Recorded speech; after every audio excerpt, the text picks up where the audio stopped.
Hey YouTube, what's up again? It's AvoGFX here again. I'm showing you a tutorial. I have not made the speed art yet, but I'm trying to make it a little bit longer and a little bit more professional. But I just thought about bringing the tutorial out first because my speed art's going to be a little bit more complicated and it's not as easy to describe it as much as what I'm going to show you right now. Because it's going to consist of more overlays, more textures, more cropping out images and everything like that. So, anyways, let's get started here. So as you can see the picture I have up right now, it's basically just a background image with a texture laid over it, and they both have filters on them. Alright, to get that started, you're going to want to have at least one texture open, like the one I was using in that picture. And go open and, whoops, not new. Go open up another picture that you would want. I think it's in this one. No, it's not. I kind of want to use a different picture, but let's see if I can find one that will work.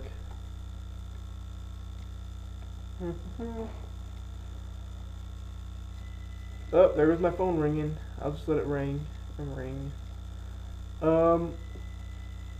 Here, let's just use this Raven thing. Yeah, this Raven, whatever the fuck it is. Crow, whatever. Just move that over. Alright, again, double click on here to unlock the background and duplicate it. The first thing you're going to want to do is you're going to want to put a filter on the I don't know why I'm calling it a Raven, on the crow first. So go up to filters, the tab up here, and then go to filter gallery. Alright, so you got all these different type of textures: artistic, brush strokes, distorted, sketch, stylus, and texture. They all consist of just different types of textures you can put on it. I mean, it doesn't really matter. Just look for whatever you really think would look cool on it. The only thing I don't really use that much is like sketch. It's for more like black and white things. I mean, there's paper, like water paper, and it's not really that good. I mean, you can try to mess with all the different types of things here, but it just doesn't really work out as good as you think it would. Glow edges. I barely use that. If I do, it's because I get really bored and I think I can use it with something. Alright, I think grain actually looks pretty good on the background for that. Oops, my bad. So, maybe just change it to regular smooth. Nah, I like soft better. Okay. Intensity, you can go as much as you want, but I would stay down kind of low so you still have like these black areas for it. Contrast, that's really up to you and how you want to do everything. I think I'm just going to keep mine at like 63 and then press OK. Okay, once you got it like this, go to your second tab, go get your background. You can either, if you don't want to just pull it off, I mean, people do this all the time, I don't know why, they just click this and so they can make it move around more, and I'm just like, it's easier if you just pick it up without clicking off on it. Alright, so once you get it here, you're going to want to layer the whole entire background up to the first layer thing. By doing that, you're going to want to push Control T, and it gives these like little boxes. So just pull the boxes down like this until you get it around relatively close. When you start getting kind of like farther out, just pull them somewhat to the side so you can grab it easier. Alright, there we go. So then just match it up with the boxes. It should auto lock onto it, so I mean, it shouldn't be like that hard of a thing to do.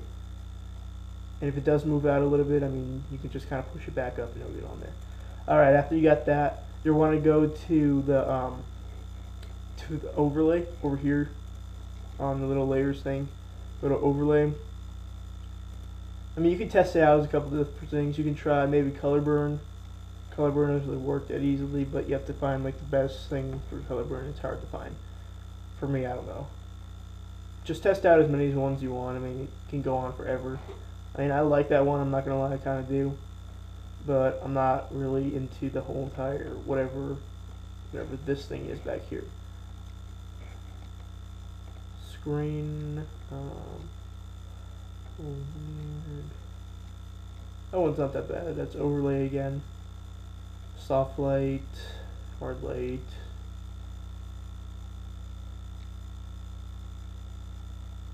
Let's see here. Go on.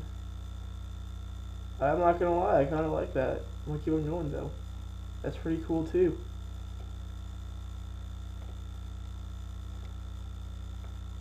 I kind of like that one. that one, that one. Alright, once you got to there, you're going to want to go into filter again. Make sure you're on layer, the one that's actual texture.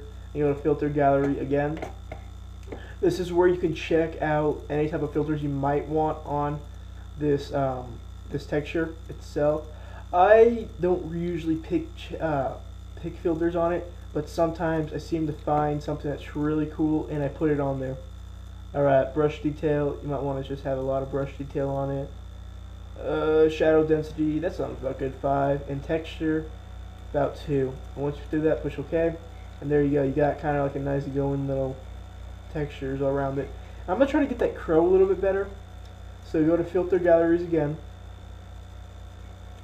Try to find something that will maybe like make it detailed a lot more.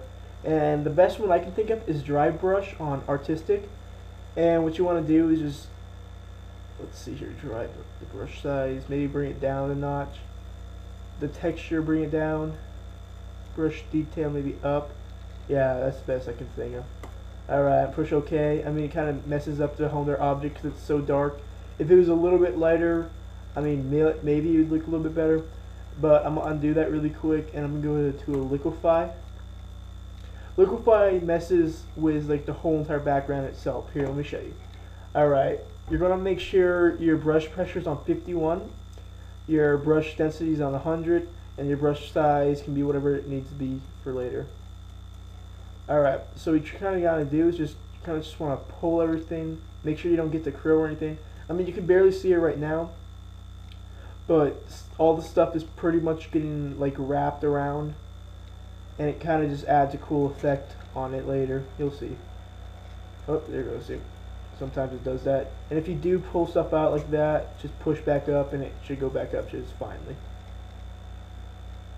Just make sure you don't get this freaking crow's head or some type of shit, because then it just looks dumb. It looks like he's like warping into like a wormhole or some type of shit like that. I mean, you don't have to get the whole entire picture, but it looks kind of cool just on the main parts that's in the light on it.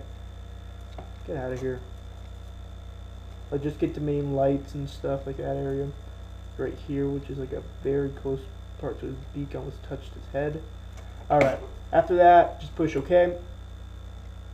And you can see in the background, it's kind of like warped right about here and up in this general region. And yeah, that's pretty much all I have for today. I'm going to try to come out with a couple more tutorials today. Just so you guys know, I mean, none of my tutorials are really that hard yet, because I want to try to start off slow and then get a little bit into the harder stuff as soon as I start putting out sweet arts that are a little bit more complicated to other people.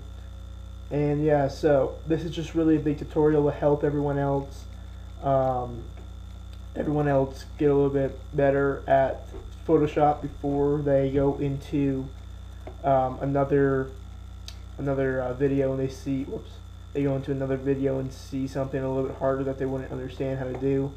And really, all the tutorials that I'm putting out right now are going to consist with about everything I'm going to be putting out later. Like, it's going to deal with all that, and it should be really easy if you just watch the videos that I start putting out. Alright, let me just show you how to save something like this. I mean, it's not that hard to physically save. I mean, it's not like I'm saving like a fucking, I don't know, huge ass project.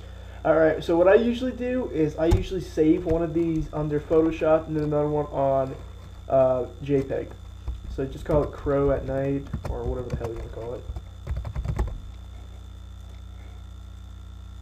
And then go again back to Save As, and then save this one as a JPEG. It should be just said JPEG, whatever.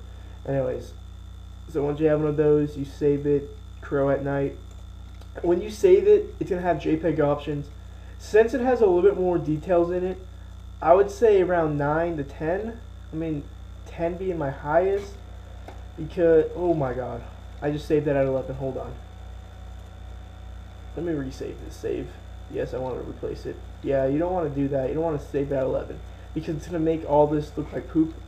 Alright, and let's just see how it looks like on the background itself. Where's my, oh, I forgot I saved this on my flash drive, so hold on. I saved a lot of my stuff on there, so final backgrounds. Here we go. Alright, so we'll just set this as a background. And as you can see, it doesn't really work out as well, but it's a nice way to start learning how to make your backgrounds look a little bit better. I personally do not like this. It is annoying the shit out of me.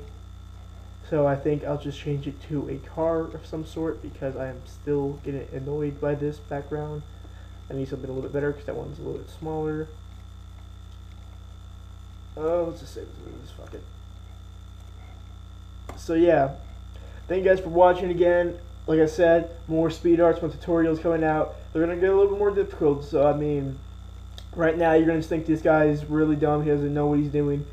I'm telling you the truth, I really know what I'm doing. It's just that I want to take it slow, because no one's going to just jump off right the back. I mean, there's some people that can, like my friend Chris did that. He just jumped off and he got like really good at GFX, or graphic design, whatever you want to call it.